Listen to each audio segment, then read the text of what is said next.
Só São Francisco de Assis realmente para nos ajudar. Eu quero ler aqui rapidamente uma matéria, não é uma matéria nova não, é uma matéria antiga, do jornal Estadão, né, o Estado de São Paulo. Rio de Janeiro, ao ordenar a prorrogação do contrato de concessão da empresa que explora os serviços ferroviários do Rio, o governador Sérgio Cabral Filho, PMDB, vai beneficiar mais um cliente do escritório de advocacia de sua mulher, Adriana Anselmo Cabral. Levantamento feito pelo jornal Estado de São Paulo no Tribunal Regional do Trabalho identificou pelo menos 83 processos em que integrantes do Coelho, Anselmo e Dourado Advogados defende a Supervia Concessionária de Transportes Ferroviários S.A. em litígios trabalhistas. Previsto para ser oficializado essa semana, o acordo com o governo do Rio ampliará até 2048 o direito de a empresa operar o serviço. A Supervia é citado por repetidos problemas de superlotação, atrasos, sucateamento de maquinário e até agressões a usuários. Além da Supervia, o governador também determinou a prorrogação do contrato do Metrô Rio até 2038. A medida foi tomada em 2007, primeiro ano de seu mandato. Na época, a empresa contratou os serviços do Coelho, Anselmo e Dourados Advogados, que é o escritório da esposa do governador, conforme o jornal revelou em janeiro. A Procuradoria-Geral da Justiça já abriu investigação, a pedido dos deputados do PT e do PSOL, para apurar o caso. No Rio, os serviços de metrô e trens foram privatizados na década de 90. Com isso, os clientes do escritório da primeira-dama têm de ser fiscalizados pela Agência Reguladora de Serviços Públicos Concedidos de Transporte, a GETRANSP, cujos conselheiros são indicados por Cabral. Foi a GETRANSP que autorizou o governador a prorrogar o contrato da Supervia na semana passada. A mesma autarquia havia imposto há 2 semanas multas de R$1 milhão à empresa pelo episódio conhecido como Trem da Chibata. Todo mundo lembra aí do episódio, né, que aconteceu aí das agressões aos usuários.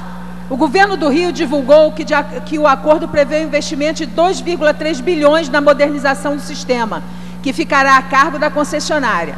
O sócio e ex-marido de Adriana, que é a atual esposa do governador, Sérgio Coelho Silva Pereira, disse que não daria mais declarações. É ele quem atua diretamente na maior parte dos processos localizados.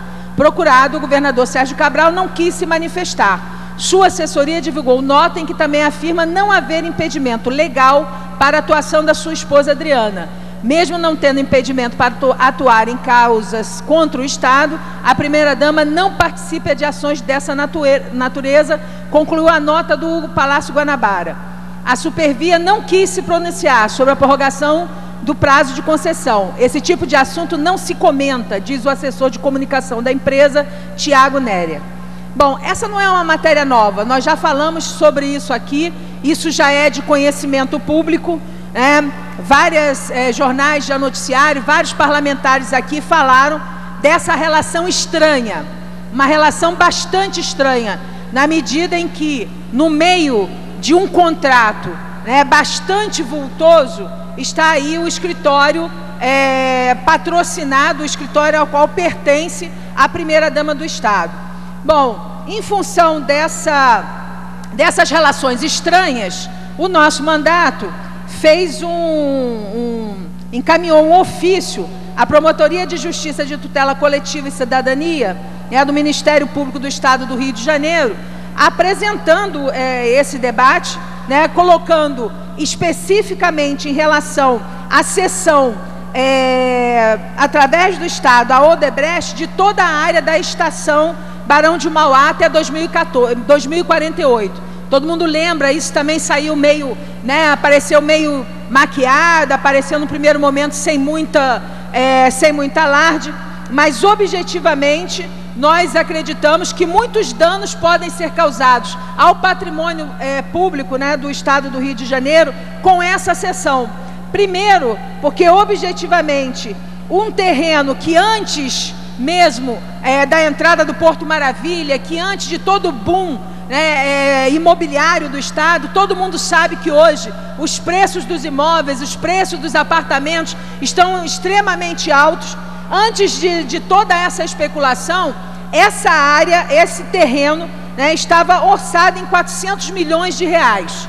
Pois bem, hoje se tem notícia que ali naquela área, em função dos investimentos no Porto Maravilha, nós temos ali, né, até 16 mil reais por metro quadrado daquela região ali. Então, imagina o que é isso.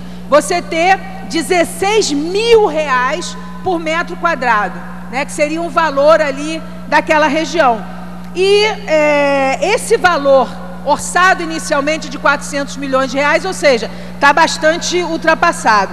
Mas o problema não é nem só o valor, mas é o tipo de operação que foi feita, né, para poder fazer a passagem desse terreno, desse imóvel, na verdade fazer a passagem da Gari, né, da Barão de Mauá, para esse empreendimento da Odebrecht, né? Primeiro, essa estação, a Barão de Mauá, era controlada pela Supervia. Até 2004 ela estava ali sob a concessão controlada pela Supervia.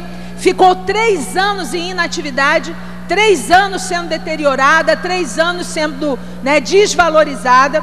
E aí no contrato de cessão tinha um artigo que dizia que caso ela ficasse em inatividade, ela poderia de novo, né, retornar ao Estado. E eis que ela retorna, né, completamente degradada, e aí o Estado vai e reinclui esse terreno com um novo contrato de concessão, né, homologado em 2010, ou seja, no ano passado, e logo depois sendo incorporado então a Odebrecht. Então aqui claramente existe, né, uma negociação muito grande com os próprios do Estado. Aqui claramente existe uma política de beneficiamento, né, de setores hoje privados que estão hoje negociando com o Estado do Rio de Janeiro. E aqui o mais difícil disso tudo é que em torno desses negócios que beneficiam a iniciativa privada, ainda existe também, né, em torno desses negócios, o escritório de advocacia da primeira-dama, né, Adriana, esposa do atual governador do Estado do Rio de Janeiro. Então, em função desses fatos, que do meu ponto de vista são bastante vergonhosos, principalmente no Estado, onde se você for nas cadeias públicas, elas estão superlotadas, elas estão abarrotadas de pessoas negras, de pessoas pobres, né, que cometeram, segundo o Código Penal, ilícitos, pessoas ou que roubaram, pessoas que assassinaram, pessoas, enfim, pessoas que cometeram atos criminosos e que, portanto, deveriam sim estar na cadeia. Agora, a verdade é que os atos criminosos cometidos pelos pobres, pelos negros, né, pelos aqueles menos favorecidos da sociedade, eles são punidos com prisões que na verdade são verdadeiros centros de tortura, né, porque em espaços que dá para ficar 10 pessoas, 30 pessoas, ficam 300, 400 pessoas. Eu estou exagerando, mas todo mundo conhece quais são as situações das prisões do Estado do Rio de Janeiro, e não só do Rio, na verdade no Brasil inteiro.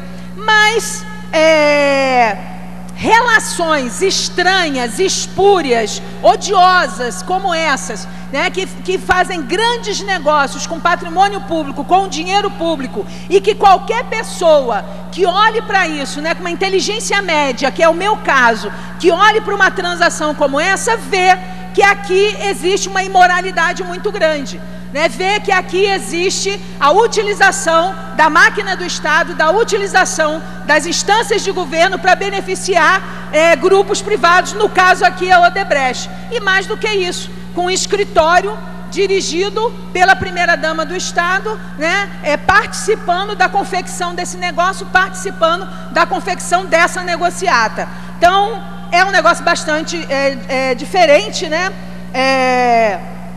daquilo que se tem como padrão de cobrança para as pessoas mais pobres, para as pessoas menos favorecidas.